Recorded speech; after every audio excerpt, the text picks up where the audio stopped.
All right, this has been a big week for me on Twitter. I saw the number of those who follow me on Twitter cross the 1 million mark.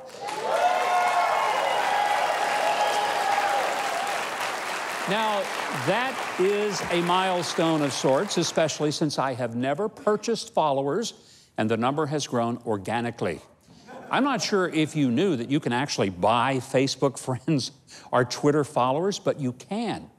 And some celebrities do that in order to make them appear more popular or influential. I've got over 2.2 million Facebook friends as well, and I've never bought any of them either. See, I'm convinced that many of the Twitter followers and some Facebook friends are simply people who sign up just to spew vicious comments toward me. I'll be honest with you, I'm happy to provide a place for them to deposit their bile and vile because it keeps them busy and therefore too occupied to do real damage to society. It also prevents them from unleashing their phony fury at folks who might actually care and be bothered by it, because I'm not. I see my social media platforms as the electronic equivalent of a mosquito trap, because when they spend all their time stuck on my pages, they aren't out there hurting the feelings or saying nasty things about nice people who aren't used to these cowardly comments from people who hide behind fake names and monikers so that they never have to stand up and be accountable for their comments. Now, here's what may shock you. Today, 62% of adults get their news from social media, according to Pew Research Center.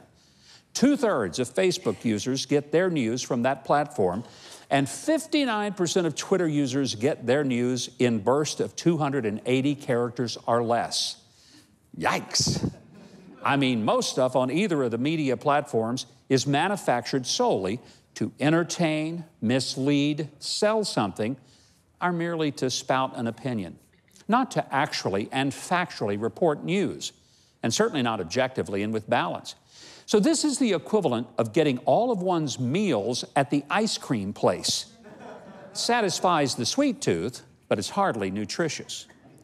But with all the congressional hearings about Facebook invading our privacy and selling our secrets so that we can be pitched products based on something that we simply posted to our so-called friends, there is something that ought to be more of a concern than being sold a fry pan just because we looked at a recipe on Facebook.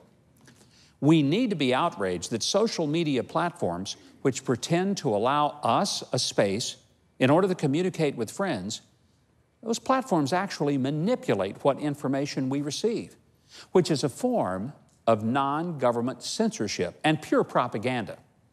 My own Facebook page got taken down in 2012 for over 24 hours when I launched a page for Chick-fil-A Appreciation Day because someone at Facebook decided that supporting Chick-fil-A because its CEO defended biblical marriage was dangerous. Unfortunately, the CEO later apologized for his positions, and he promised never to give money to pro-marriage groups again. But Facebook routinely blocks or even banishes pro-Christian, pro-life, pro-Israel, and pro-conservative content. It's become increasingly manipulative about who gets to see what that you post. But here's the deal.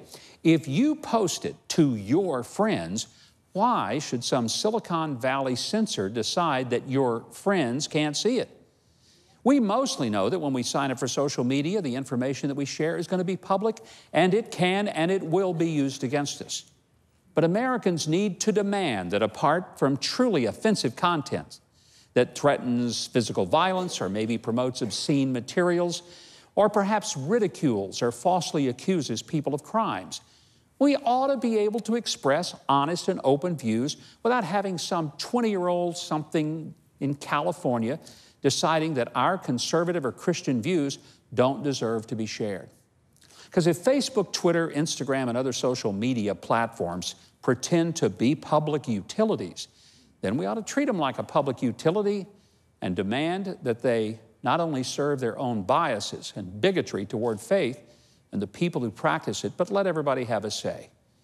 And if they don't do that, well, we'll just start blocking them. How's that?